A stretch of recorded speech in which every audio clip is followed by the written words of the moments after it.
Selamat malam, Bapak dan Ibu sekalian. Perkenalkan, saya Yafet Victor, mahasiswa BINUS University Online, jurusan Bisnis Manajemen, izin melakukan presentasi dengan mata kuliah Pancasila.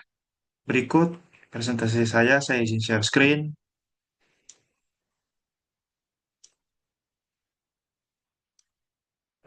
Karya ilmiah kami, kelompok kami, yaitu pendidikan berkualitas dengan judul Melihat Lebih Dalam Mengenai Implementasi Sila Kelima bagi Pemerataan Pendidikan Berkualitas di Indonesia.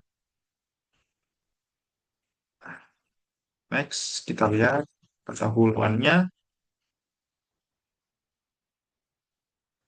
Hmm. Pendidikan merupakan salah satu pilar utama dalam pembangunan bangsa Indonesia. Indonesia memiliki kewajiban dalam memberikan pelayanan di bidang pendidikan yang bermutu kepada warganya tanpa terkecuali. Praktik pemerataan pendidikan di Indonesia menemukan banyak masalah besar seperti tidak samanya akses terhadap pendidikan di kota dan di desa. Implementasi yang kelima menjadi pedoman dalam merumuskan strategi dan kebijakan pendidikan yang lebih efektif dan inklusif juga. Nah, ini dia rumusan masalah kami. Yang pertama itu apa saja tantangan yang dihadapi untuk mengimplementasikan sila kelima Pancasila dalam konteks pemerataan pendidikan di Indonesia, khususnya Jakarta, Labuan Bajo, dan Bukit Tinggi dan Malang.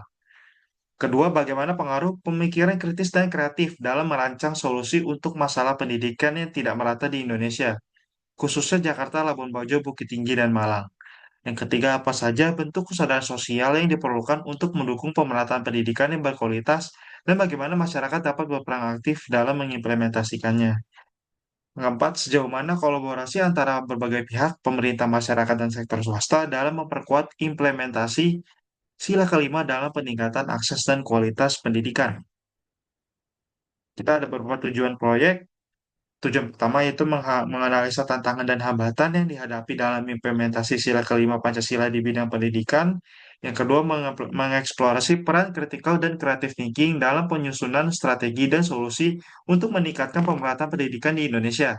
Yang ketiga, mendorong kolaborasi antara pemerintah, masyarakat, dan sektor swasta untuk menciptakan inisiatif yang mendukung pemerataan pendidikan berkualitas sesuai dengan prinsip sila kelima Pancasila.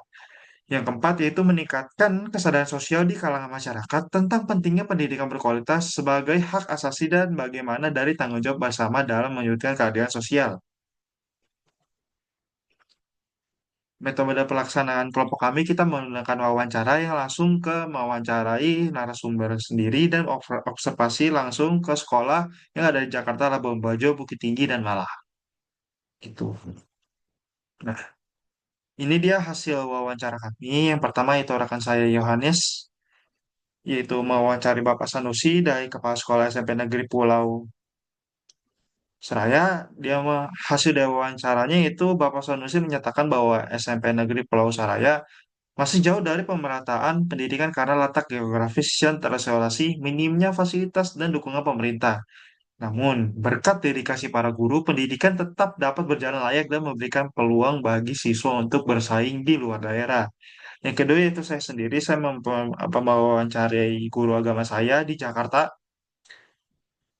Hasil dari wawancaranya yaitu Bapak Matius menilai bahwa prinsip keadilan sosial dalam pendidikan di Jakarta cukup baik dari segi akses dan dukungan pemerintah. Namun masih ada kesenjangan kualitas antar sekolah. Ia menekankan pentingnya peningkatan kompetensi guru serta kolaborasi antara pemerintah, masyarakat, dan pendidik untuk mewujudkan pendidikan yang benar-benar adil dan merata. Yang ketiga yaitu rekan saya Kak Kirana yang mewawancari Ibu Ambar Widyasari sebagai dosen Politeknik Kesehatan Putra Indonesia Malang. Bu Ambar menyoroti upaya keadilan sosial dalam pendidikan melalui beasiswa dan pemerataan kurikulum. Namun masih ada kekurangan di daerah pedalaman Malang Selatan, terutama dalam fasilitas dan kesejahteraan guru. Ia menekankan pentingnya kerjasama lintas sektor dan pemerataan dana serta regulasi beasiswa yang lebih fleksibel untuk mewujudkan pendidikan yang adil dan berkualitas. Yang keempat yaitu rekan saya juga Kak Sabrina yang mewawancari Ibu Rila sebagai Kepala Sekolah TK Kuntum Mekar di Bukit Tinggi. Ibu Rila menilai bahwa meskipun ada upaya pemerintah melalui dana desa dan insentif guru, ketimpangan antara kota dan desa masih menghambat keadilan pendidikan. Faktor ekonomi dan keterbatasan akses membuat nilai sila kelima belum sepenuhnya tercapai, sehingga diperlukan dukungan berkelanjutan dan adopsi dari tenaga pendidik. Dan ini terakhir wawancaranya yaitu Kak Joe, rekan saya juga, mewawancari Kak Keziali sebagai asisten dosen tutor akuntansi di Universitas Multimedia Negara. Menurut narasumber, keadilan sosial di lingkungan UMN sudah terwujud dengan baik melalui sarana proses belajar dan kesadaran akan pentingnya pendidikan. Namun ia menyadari masih banyak wilayah lain yang belum seberuntung UMN. Sehingga kampus turut aktif memberikan edukasi beasiswa dan kesadaran sosial melalui berbagai kegiatan seperti seminar.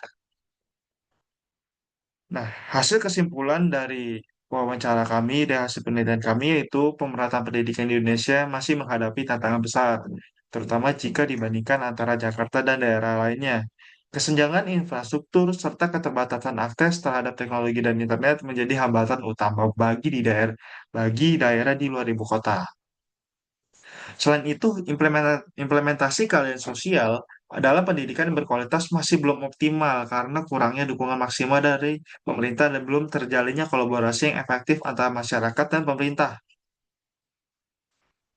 Solusinya yaitu untuk mengatasi ketimpangan pendidikan di Indonesia, terutama daerah terpencil, diperlukan pendekatan terpadu yang mencakup pengembangan teknologi, pembelajaran inklusif, peningkatan literasi digital, serta kolaborasi antar pemerintah, masyarakat, dan sektor swasta.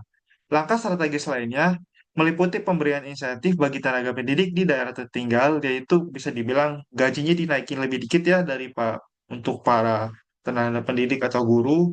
Pemerataan fasilitas sekolah bisa dibangun fasilitas baru untuk sekolah, gedung-gedung, dan ada regulasi beasiswa yang lebih adil. Menurut saya regulasi beasiswa itu sangat baik ya untuk bagi orang yang nggak mampu itu sangat penting. Semua semua upaya ini harus didukung oleh peningkatan kesadaran masyarakat dan akan pentingnya pendidikan agar kebijakan yang diterapkan efektif dan sejalan dengan sila kelima Pancasila yaitu keadilan sosial bagi seluruh rakyat Indonesia. Nah, ini dia refleksi diri dari saya bisa dilihat dari saya yaitu yang bisa dari karya ilmiah. Melalui karya ilmiah ini saya semakin memahami bahwa pemerataan pendidikan di Indonesia bukan hanya tantangan teknis, tetapi juga permasalahan keadaan sosial yang berkaitan erat dengan implementasi sila kelima Pancasila. Proses penulisan ini telah melatih kemampuan adaptabilisi saya, terutama saat harus menyesuaikan diri dengan berbagai data, sudut pandang, dan realitas pendidikan di daerah-daerah yang belum berkembang. Saya juga mengembangkan kemampuan collaboration melalui diskusi dan kerja tim, di mana kami saling melengkapi dan mengkaji isu dan mencari solusi yang lebih inklusif. Kerjasama ini sangat membantu saya untuk melihat masalah dari perspektif yang lebih luas. Selain itu, pengalaman ini memperkuat social awareness saya terhadap ketimpangan yang ada di masyarakat, khususnya dalam akses terhadap pendidikan berkualitas. Saya menjadi lebih peka, empatik, dan terdorong untuk berkontribusi aktif dalam upaya menciptakan perubahan sosial, terutama dalam sektor pendidikan yang lebih adil dan merata bagi seluruh rakyat Indonesia. Sekian dari presentasi karya ilmiah saya dan juga kelompok saya. Mohon maaf jika ada yang kurang atau kata-kata yang menyinggung Bapak atau Ibu sekalian. Sekian dan terima kasih.